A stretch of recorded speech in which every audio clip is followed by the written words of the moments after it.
आसनसोल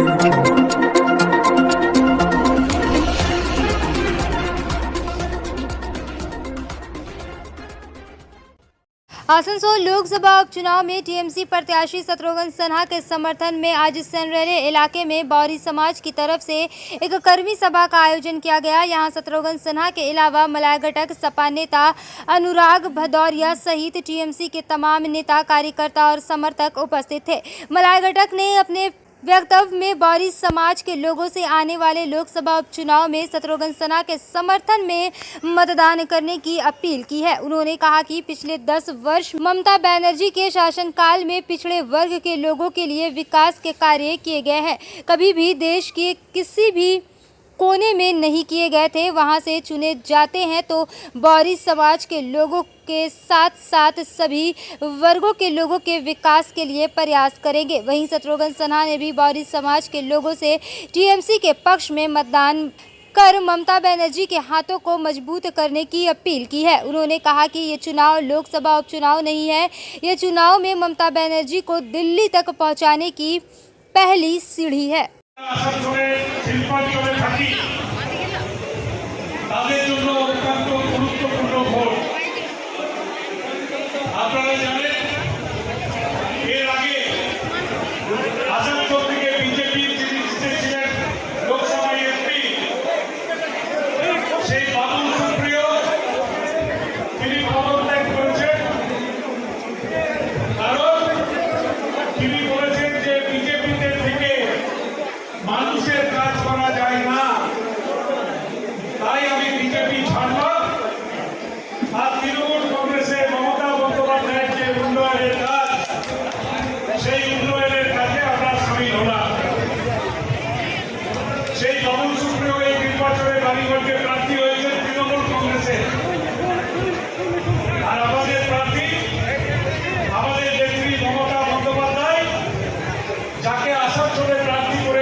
কয়লা খননের জন্য, আমরা বেঁচে আছি ইস্পাত কারখানার জন্য, আমরা বেঁচে আছি রেলের জন্য, আমরা বেঁচে আছি চিত্তরঞ্জন লোকোমোটিভ কারখানার জন্য।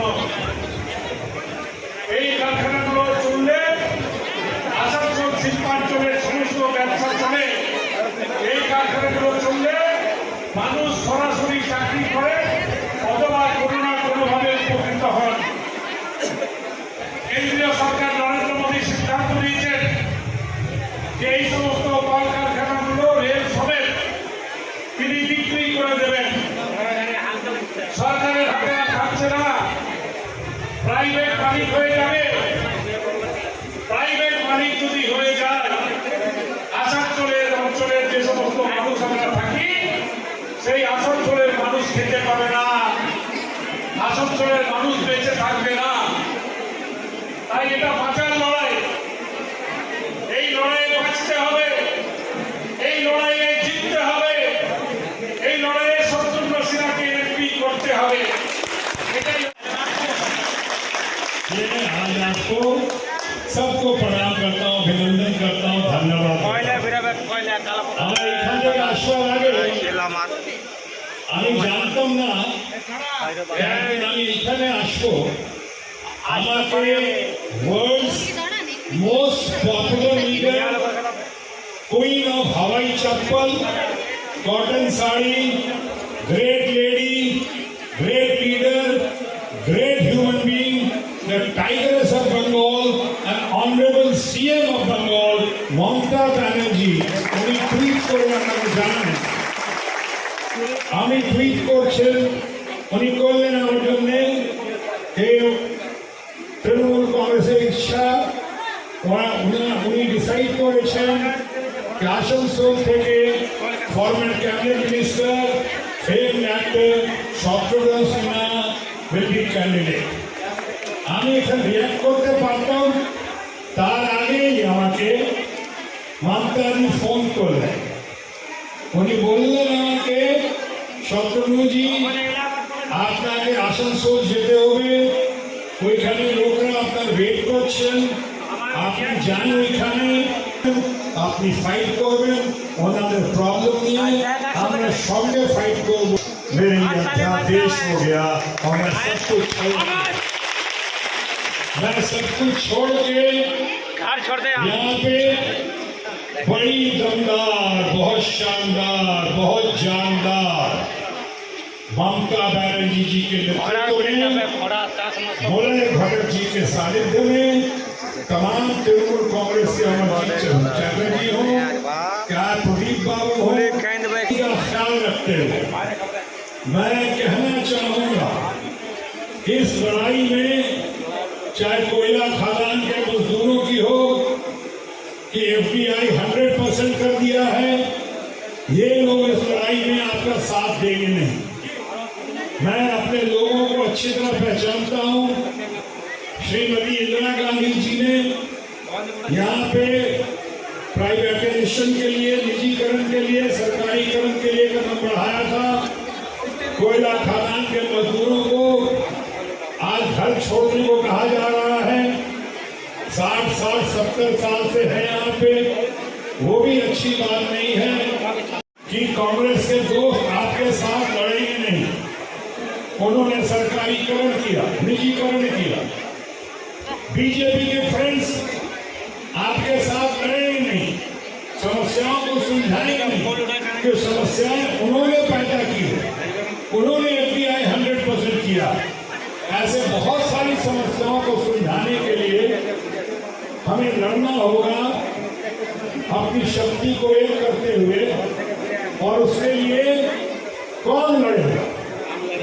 उसके लिए हमारे आसनसोल की जनता लड़ेगी, समस्याओं के समाधान के लिए हमारा अपना बावरी समाज लड़ेगा, हमारे मुरली बाबू लड़ेंगे, मुरली भगत जी लड़ेंगे, हमारे कल्याण बनर्जी जी लड़ेंगे, नरेंद्र बाबू, प्रदीप बाबू, हरियाणा, और सबसे नेतृत्व किसका होगा?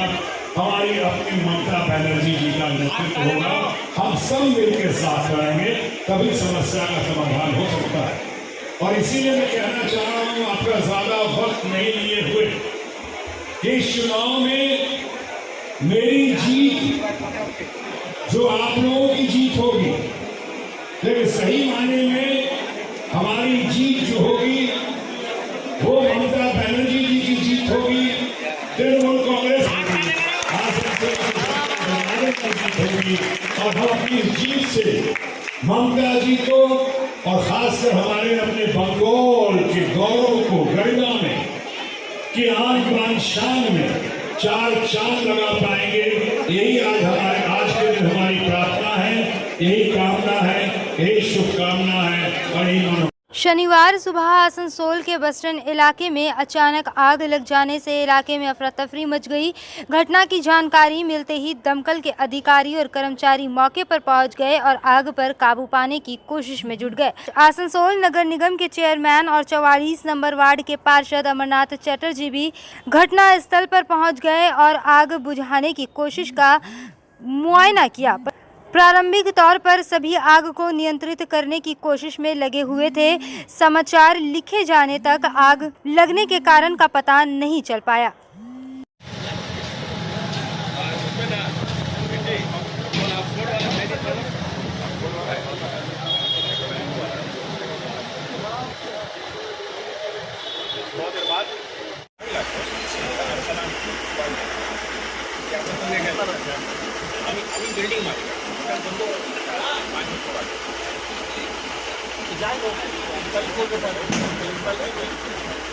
हेलो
जॉब था जब होना सेलेक्ट कर तो तैयार ठीक है और खोलो दीजिए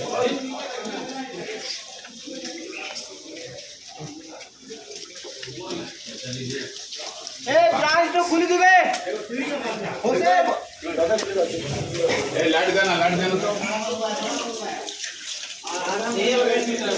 हाँ ये मीटर आने वाले लोकसभा उपचुनाव के मद्देनजर आसनसोल दुर्गापुर पुलिस कमिश्नरेट की तरफ से पूरे लोकसभा क्षेत्र में कड़ी निगरानी बरती जा रही है। शहर के विभिन्न महत्वपूर्ण स्थानों पर नाका चेकिंग चल रही है। आज ऐसे ही एक नाका चेकिंग के दौरान आसनसोल नॉर्थ थाना अंतर्गत जुबली मोड़ इलाके में एक व्यक्ति के पास से 5 लाख से ज्यादा की नकद बरामद की गई। पुलिस ने उस व्यक्ति को हिरासत में ले लिया और पैसे जब्त कर लिए गए। अधिकारियों ने बताया कि सुबोदास नामक एक व्यक्ति के पास से ये रुपए बरामद किए गए थे। अब उनसे पूछताछ कर इन रुपयों के सूत्रों के बारे में जानकारी हासिल की जा रही है। वहीं जब हमने सुबोदास से बात की तो उन्होंने कहा कि वे स्वस्ति नगर में रहते हैं और वे ये पैसे लेकर सैलरी के लिए किसी कारखाने में जा रहे थे। बात खत्म सर। और तो इसमें कुछ दिखाना नहीं है। जो पैसा मेरे पास है उसका अगर मैं प्रूफ दिखा दूंगा कि मैं इधर से लेके आया, उसके बाद तो कुछ मतलब कुछ इधर मतलब बोलने का कुछ है ही नहीं। ज्यादा कहाँ से लेके आ रहे थे? सृष्टि नगर से लेके आ रहे थे। कहाँ जा रहे थे लेके? शिवम धातु। शिवम धातु क्यों? सैलरी डिस्ट्रीब्यूशन के लिए, लीव बोनस। Thank you. आपका नाम क्या है? आपका नाम क्या है? नॉर्थ ईस्ट के अंडर में जुबली मोड़ में नाका चेकिंग के दौरान आज एक सुबोदास बोल के व्यक्ति ने 5,61,570 रुपया कैरी कर रहे थे। ड्यूरिंग नाका चेकिंग मानी को डिटेन किया गया, उनको डिटेन किया गया। डिटेन करने उनसे 5,61,570 रुपया बरामद किया गया और उसका सीजर प्रोसीजर चल रहा है। उसके बाद इस मानी को मनी रिलीजिंग कमेटी के पास भेजा जाएगा। वहाँ उनका अगर कोई प्रॉपर डॉक्यूमेंट्स है देके वहाँ से मनी रिलीज कर सकते। कहाँ लेके जा रहा था सर? उनका कहना है वो सृष्टि नगर से उनका प्लांट में लेके जा रहे हैं। क्या चीज़ का प्लान है सर? उनका क्या चीज़ का प्लांट है? उनका फैक्ट्री है। ठीक है सर, ऐसा देखेगा 3 दिन पहले भी 6 लाख कुछ रुपया पकड़ाया गया, फिर आज भी ऐसा चेकिंग चल रहा है। उसके लिए चेकिंग चल रहा है, 24/7 चल रहा है। अंडाल थाने की पुलिस को मिली बड़ी सफलता। एक हफ्ते के अंदर मोबाइल दुकान से चोरी किए गए मोबाइल समेत चोरों को किया गया गिरफ्तार। बीते कुछ दिनों में आसनसोल दुर्गापुर पुलिस कमिश्नरेट इलाके में चोरी की घटनाएं काफ़ी हद तक बढ़ गई हैं। बीते 25 मार्च की रात को भी अंडाल के साउथ बाजार इलाके में स्थित एक मोबाइल दुकान को भी चोरों ने अपना निशाना बनाया था और दुकान के पीछे की दीवार को काटकर चोरों ने तकरीबन लाखों रुपए के मोबाइल समेत इलेक्ट्रॉनिक सामान पर हाथ साफ किया था। पुलिस भी इस मामले की जांच में लगातार जूझ रही और आखिरकार पुलिस दुकान से चोरी किए गए सभी मोबाइल फोन समेत चोरों को गिरफ्तार करने में कामयाब रही है। आपको बताते चले कि पुलिस ने 31 मार्च को 2 आरोपी छोटू सिंह और वर्मा देवदास को हिरासत में लिया और उनके पास से कई कीमती मोबाइल फोन, टैब के अलावा इलेक्ट्रॉनिक सामान भी बरामद किए गए।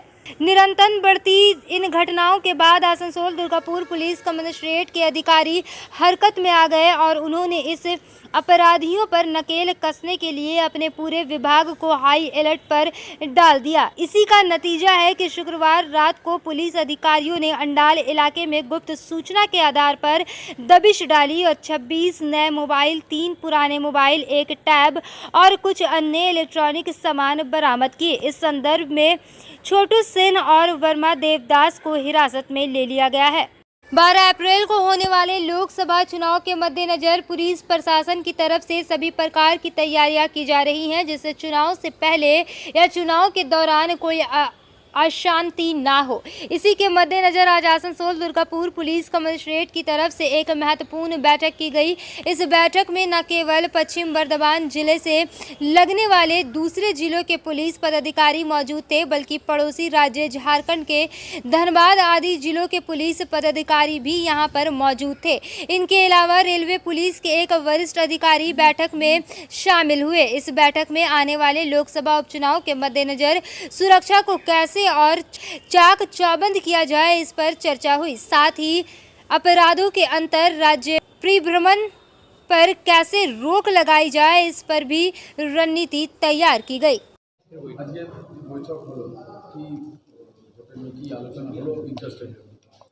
आज के इंटरस्टेट बॉर्डर कोऑर्डिनेशन और एवं अदर डिस्ट्रिक्ट्स कोऑर्डिनेशन पर्पस जन्य मीटिंग रखा हुए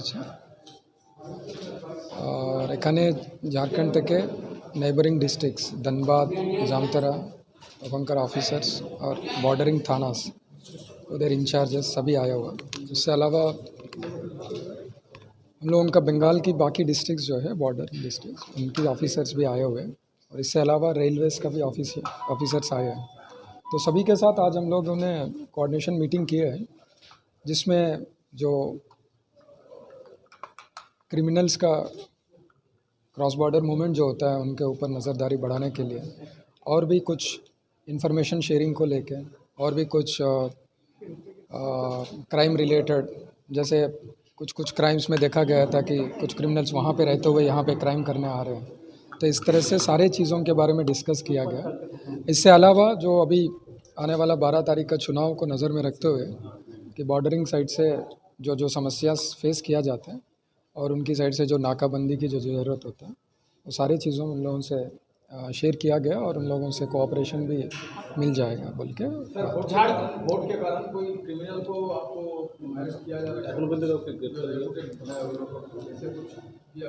क्रिमिनल्स के ऊपर नज़रदारी तो रहना चाहिए और उसी तरह से इलेक्शंस को नज़र में रखते हुए कोई भी वहाँ से कोई इधर क्रिमिनल्स आके कुछ ना करे, उस तरह चीज़ों पे भी हम लोग डिस्कस करें। স্যার ঝাড়খণ্ড বর্ডারে প্রচুর পরিমাণে অর্থ টাকা রিকভার হচ্ছে ইলেকশন টাইমে, এটার উপর আপনারা জোর দেওয়ার জন্য কি করছেন?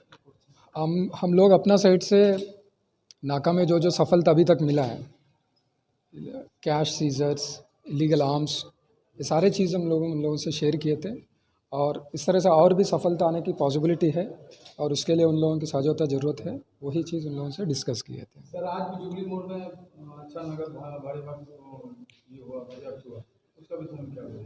वही चीज़ बता रहे हैं कि मतलब कि जो बॉर्डर से आते रहते हैं उन लोगों के ऊपर नज़रदारी बढ़ा के अगर हम लोग नाका चेकिंग कंटिन्यूसली दोनों साइड से चलेगा तो क्रिमिनल्स का मूवमेंट कम होने का कंपलसरी हो जाएगा। ইলেকশনের 1-2 দিন আগে থেকে বর্ডারে কি ব্যবস্থা নেওয়া হবে? यहाँ पर इलेक्शन का समय कोई भी कुछ अशांति करने का प्रयास कर सकते हैं, तो वो सारे चीज़ों पे नज़र में रखते हुए कि हम लोग उनके साइड से 2 तरह से नाकास की हेल्प मांगे थे। एक रैंडमली नाका लगाने के लिए, जब भी हम आसनसोल उपचुनाव को लेकर मौसम के पारे के साथ साथ सियासी पारा भी बढ़ता जा रहा है। सभी दलों की तरफ से उपचुनाव में जीत हासिल करने के लिए जोर शोर से प्रचार किया जा रहा है। इसी क्रम में आज भाजपा प्रत्याशी अग्निमित्रा पाल प्रचार करने रानीगंज पहुंची। रानीगंज के रानी सियर मोड़ से एक विशाल रैली निकाली गई, जिसमें डॉक्टर विजन मुखर्जी, दिनेश सोनी, शमशेर सेन, राजेश मंडल सहित तमाम स्थानीय भाजपा नेता, कार्यकर्ता, समर्थक उपस्थित थे। यहां राजेश मंडल ने भाजपा प्रत्याशी अग्निमित्रा पाल का हार पहनाकर स्वागत किया। वे रानीगंज के भाजपा कार्यकर्ता रंजीत सिंह ने भाजपा प्रत्याशी को मिठाई खिलाई। भाजपा प्रत्याशी के समर्थन में निकाली ये रैली रानी शेर से निकलकर पूरे रानीगंज शहर की परिक्रमा करते हुए रानीगंज के बजरंगी मंदिर होते हुए गुरुद्वारे के रास्ते 16 आना दुर्गा मंदिर के सामने से गुजरी। रैली के दौरान अग्निमित्रा पाल ने हाथ जोड़कर रानीगंज की जनता से आने वाले उपचुनाव के दौरान भाजपा के पक्ष में मतदान करने की अपील की। उन्होंने टीएमसी प्रत्याशी शत्रुघ्न सिन्हा पर कटाक्ष करते हुए कहा कि खामोश बोलने से ही जनता नहीं पहचानने की, अपनी पहचान बनाने के लिए कुछ काम करना पड़ता है। उन्होंने लोगों से अपील की कि वह आने वाले चुनाव में उनके अपने घर की बेटी को एक मौका देकर देखें। उन्होंने तृणमूल कांग्रेस सरकार पर करारा प्रहार करते हुए कहा कि पिछले 10 वर्ष में तृणमूल कांग्रेस के राज में आसनसोल सहित पूरे बंगाल में विकास के नाम पर कुछ भी नहीं हुआ है। उन्होंने कहा कि पश्चिम बंगाल की मुख्यमंत्री ममता बनर्जी के अड़ियल रवैया के कारण आसनसोल की जनता के साथ साथ पूरे बंगाल की जनता को प्रधानमंत्री नरेंद्र मोदी के जन कल्याणकारी परियोजना के लाभ से वंचित रहना पड़ता है। रानीगंज से जाहिद अनवर की रिपोर्ट। आसनसोल लोकसभा उपचुनाव में कांग्रेस प्रत्याशी परसनजीत पोदंडी ने भी जोर शोर से अपना प्रचार अभियान शुरू कर दिया है। उन्होंने बताया कि अब तक कर्मी सभाओं का आयोजन किया जा रहा था, अब से रोड शो की शुरुआत की जा रही है। कांग्रेस पार्षद मोहम्मद जाकिर के टीएमसी में चले जाने पर उन्होंने कहा कि आज़ादी के बाद कांग्रेस को तोड़ कर इस देश में हजारों पार्टियां बन गई, लेकिन कांग्रेस आज भी जीवित है और आगे भी जीवित रहेगी, क्योंकि कांग्रेस के असली ताकत इस पार्टी के कार्यकर्ता हैं। और उन्होंने चुनौती देते हुए कहा कि ममता बनर्जी की सरकार में कांग्रेस कार्यकर्ताओं को खरीदने की ताकत नहीं है। अपनी उम्मीदवारी को लेकर उन्होंने कहा कि वे इस क्षेत्र के लिए कोई नए नहीं है। जब भी इस क्षेत्र में कोई आपदा हुई है, वे सबसे पहले लाइन में खड़े रहकर लोगों की सेवा के लिए मुस्तैद रहे हैं। पिछले साल जो तूफान आया था, उसमें परसनजीत पोदंडी ने ही आगे आकर लोगों की सेवा की थी। নমিনেশন সাইকেলে আজকে হঠাৎ করে ঠেলা রিক্সায় চেপে গ্যাস চাপিয়ে কেন প্রচার শুরু করেছিল? দেখুন, আমি প্রথমেই বলেছি আমার এই নির্বাচনের লড়াই সাধারণ মানুষের দাবি নিয়ে, আসানসোলের বেকার যুবকদের রোজগারের দাবি নিয়ে। আমার এই নির্বাচনের লড়াই দিন প্রতিদিন যেভাবে মূল্যবৃদ্ধি হচ্ছে তার বিরুদ্ধে। কেন্দ্রে একদিকে বিজেপির সরকার, বাংলায় বসে থাকা মমতা ব্যানার্জির সরকার, যাদের আজকে মূল্যবৃদ্ধি চোখে পড়ে না। কেন্দ্রের সরকার বলেছিল বহুত হুয়া মহঙ্গাই কা মার, আব কি বার মোদি সরকার। 8 বছর পেরিয়ে যেতে চলেছে। পেট্রোল 70 টাকা থেকে বেড়ে 110 থেকে 11 টাকা, ডিজেল 65 টাকা থেকে বেড়ে আজকে ডিজেলের দাম 95 পেরিয়ে 96 টাকা, 198 হয়ে গেছে। গ্যাস সিলিন্ডার 414 টাকা। ইউপিএ গভর্নমেন্ট যখন যায় ক্ষমতা থেকে 414 টাকা ছিল, আজকে 1000 ছুঁই। গতকালকেও যেগুলো ইন্ডাস্ট্রিয়াল ইউজ বা মানে কমার্শিয়াল ইউজ হয় তার দাম বেড়ে 2300 কত টাকা পৌঁছে গেছে গ্যাস সিলিন্ডার, যেটা 900 টাকা ছিল। তাহলে প্রতিদিন সরষের তেল 80 টাকা 85 টাকা লিটার, আজকে 210-20 টাকায় পৌঁছে গেছে। আটা, চাল, তরিতরকারি প্রত্যেকটা জিনিসের দাম হু করে বেড়ে চলেছে। এরই প্রতিবাদ। মানুষের আজকে রোজগার নেই, বিশেষ করে আসানসোল শিল্পাঞ্চলে সমস্ত কলকারখানাকে বন্ধ করে দিয়েছে মমতা ব্যানার্জি। একটা আলপিনের কারখানা সারা পশ্চিমবঙ্গে খুলতে পারেনি বিগত 11 বছরে। আর নরেন্দ্র মোদীর সরকার আসানসোলের বুকে, যখন বিজেপির আগের সরকার ছিল, মানে অটল বিহারী বাজপেয়ীজি যখন প্রধানমন্ত্রী ছিলেন, তখন কুলটি কারখানাকে বন্ধ করেছিল, ইসকোকে বিএফআরে পাঠিয়েছিল। সেই ইসকোকে বাঁচিয়ে তুলেছে জাতীয় কংগ্রেস, ইসকো মডার্নাইজেশন করে। কুলটি কারখানাকে বাঁচিয়ে তুলেছে জাতীয় কংগ্রেস। বাবুল সুপ্রিয়, যিনি বর্তমানে তৃণমূলের প্রার্থী হয়েছেন বালিগঞ্জে, তিনি আসানসোলের বান স্ট্যান্ডার্ডকে বন্ধ করেছেন, হিন্দুস্তান কেবলসকে বন্ধ করেছেন, চিত্তরঞ্জনকে কর্পোরেশন করাবার নোটিশ করেছেন। তিনি আসানসোলের 22টা কয়লা খনিকে বিক্রি করার নোটিশ করিয়েছেন, যেগুলো আগামী দিনে হয়তো গৌতম আদানির হাতে তুলে দেবে মমতা ব্যানার্জি। তার জন্য রেড কার্পেট বিছানো হচ্ছে। আমার লড়াই কি আপনার প্রচারে কি একটা মানে প্রতিবাদ জানিয়ে এগুলো প্রতিবাদ। আসানসোলের কথা বলাই আমার উদ্দেশ্য, কারণ যারা আসানসোলে নির্বাচনে ময়দানে অবতীর্ণ হয়েছেন, আমি আসানসোলের প্রতিটি ধুলোকণার সঙ্গে মিশে আছি। আমি জন্মেছি আসানসোলে, পড়েছি আসানসোলে, কলেজ রাজনীতি করেছি আসানসোলে। আসানসোলের মানুষের দাবি দাওয়া নিয়ে প্রতিদিন এই জিটি রোডে, এই কর্পোরেশনে, ডিএম অফিসে, এসডি অফিসে লড়াই আন্দোলন করি। আসানসোলের বেকার যুবকদের রোজগার নিয়ে লড়াই আন্দোলন করি। আমার লড়াইটা আসানসোলের মানুষের জন্য। বাকি যারা আছে তারা আসানসোলকে চিনতে বুঝতে 5-7 বছর লাগিয়ে দেবে। আমি আসানসোলকে চিনে বুঝে বড় হয়েছি, কারণ আমি একজন বন্ধ কারখানার শ্রমিকের সন্তান। আমার জন্মের 6 মাস পর আমার বাবার কারখানা বন্ধ হয়ে গেছে। আমি জানি, আমার পাশে আমার এই সিনিয়র লিডার দাঁড়িয়ে আছেন, উনিও সেই কারখানার শ্রমিক ছিলেন। আমরা জানি, আমি যে দেখেছি গরিবী কাকে বলে, বন্ধ কারখানার শ্রমিকের ছেলের কষ্টটা কাকে বলে, বেকার যুবকদের কষ্টটা কাকে বলে। আমার লড়াইটা এর বিরুদ্ধে, বাকি কেউ এই নিয়ে কথা বলবে না। তাই আমার এই প্রতীকী আন্দোলন, এই লড়াই, এইভাবেই আমি নির্বাচন প্রচার করব।